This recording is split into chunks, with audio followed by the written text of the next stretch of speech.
Greetings and welcome to another episode of Empower People, guys. If you're here and you made it here, you made it to step number 7, then that means that I guarantee that I know you can sell your home just like a rock star. Guys, step number 7 is crucial by far. This is where the cookie crumbles or the deck of cards falls off, because truthfully, in step number 7, there's a lot of moving puzzles, but there's a lot of people in the transaction, especially if you're using a conventional traditional close, such as, a loan or it's not a cash deal. There are more people involved. There are more contingencies involved. So in this step, this is where you want to make sure you have a checklist. This is where you want to make sure you have skills to organize and be that coach. All right, because let me tell you, right here, this is step number 7. You're the coach. You're the referee, and in some cases, you're the guy that they don't like. And I'll tell you why. All right, and for those professionals that know that are closers, they understand this. You have to get the pulse on people. Things do happen. Some people sleep. Some people say, "Hey, I go with the flow," and you already know what that flow. Some people's flow is like, anyways, you get the point. You go with the flow. Sometimes this is where you hear, "Hey, we didn't have a successful closing," or I hear loan officers and agents running at the last minute trying to find a new loan officer or a new company to help them close on the deal. Now things get delayed, people get upset, and there's a lot of emotions involved in step number 7. And I promise you, if you don't take this step serious and structure it, you might find yourself at the end of the day and the closing day disappointed. So without further ado, I'm going to walk you through step number 7 and just develop this plan for you guys. This is for you because I believe you can do it. All right. So step number 7, close the sale, guy. Closing the sale. All right. It's really it's a really intense process. You got to have patience and want to make sure you understand that you got a lot of key players. You got your buyers, you got your underwriter, you have the loan officer, you have the processor. In some cases, mortgage broker. You have your inspector, your appraiser, and you have your closing agent, guys. So it could be your closing agent or potentially an attorney. Make sure that you do your due diligence in hiring the title company. Make sure that they're going to be your team player because they're the ones really gathering all the information, all the numbers, balancing the numbers. Um, if there is a lack of communication between the entire team, that one person not receiving clear and concise communication from the other parties could get a little bit lost, or in most cases, this is also where everybody starts finding out the last days that either documents were missing or we can't close on the loan. So by far, uh, you're having a good closing agent that has a good process to maintain a good follow-up system, but you also following up with all these players. No matter what, follow up with everybody that I just mentioned because things do happen. Again, there's a lot of key players here. So you want to make sure you got their emails, check the pulse. Hey, how's it going? I just wanted to touch base, follow up, see how things are going. Where are we with this? And do that every Monday. All right. Get the pulse. And that way, by the end of the week, some people they move differently. So by the end of the week, you have an answer to your question on Monday. So yeah, that's your job. You're going to be the referee. Some people you're going to have to push them a little bit harder, and that's when you become not the friend, the person that they don't like, or you know what I mean. So overall, communication, work closely with your buyers, like I mentioned, the lenders, all these key players are going to be essential in your closing. Make sure you have a checklist. Make sure you have all their emails. Follow up every Monday.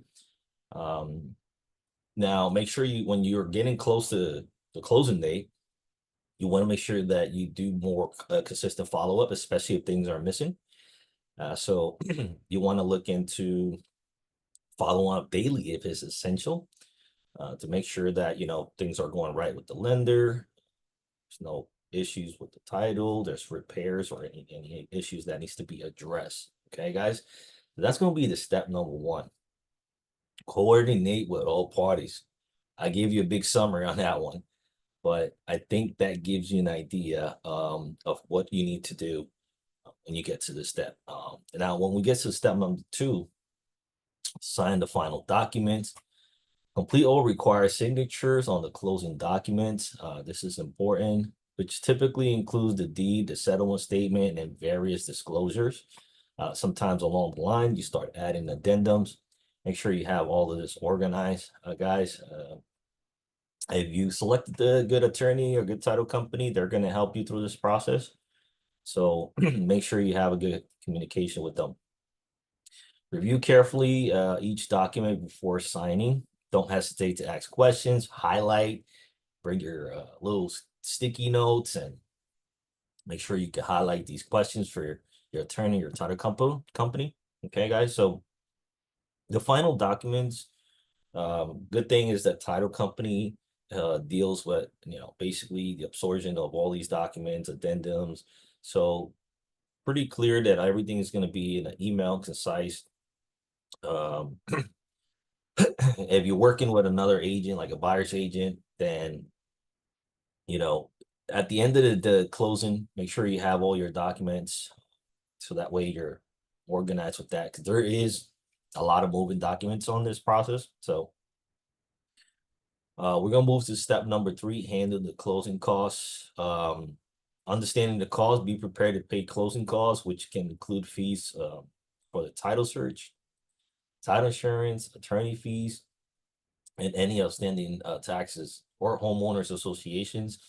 I seen liens. If you have a second mortgage, all of that, basically a payoff is going to be requested, and everything is going to be settled by the attorney or the title company of your choice. So as the title company is balancing, or the attorney is balancing the books, basically making sure the liens, taxes, or prorations, uh, they're going to give you a cash to close, basically 48 hours or so before you're closing. You're going to have an Alta broken down statement where you're going to see credits and debits towards buyer and seller, what taxes are going to be paid, what's the proration, etc. Make sure that you review that carefully.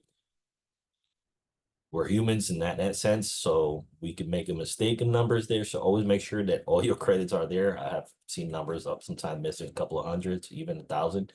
So every penny counts, right? So overall, the title company is going to send you instructions for a wire to close. I mean, if you're the buyer, in this case, the seller, they're going to show you basically what you're going to be walking away with after everything is paid and said and done. Now, keep in mind, your buyer is going to be doing a walkthrough 24, 48 hours before the closing. I'm sorry. So before the closing. So if you guys negotiate any repairs and during the inspection, this is where the assessments are going to be done. Now, I personally have faced situations where a lender came in with their appraiser. They noticed something on the paint. They asked that we paint the wall, and then eventually uh, they have to send the appraiser, not even the inspector, the appraiser right back out to see if the work was done. So there was additional fees involved there. So just keep in mind that, these things are going to happen.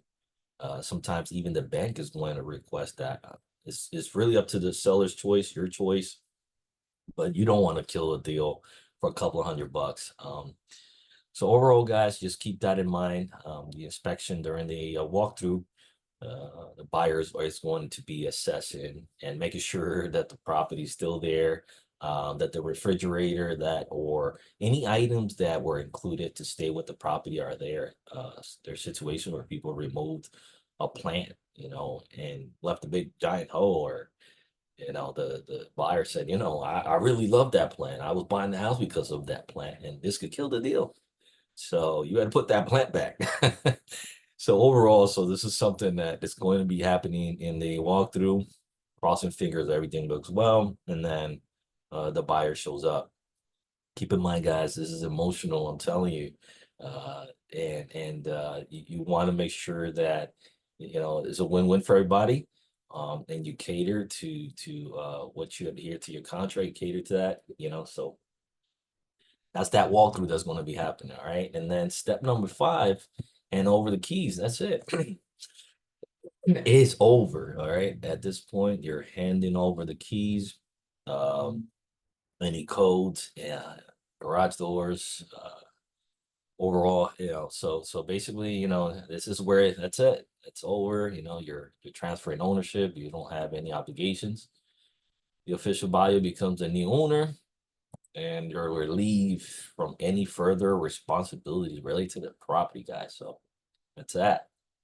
In conclusion, successful closing the sale of your home requires meticulous preparation and coordination.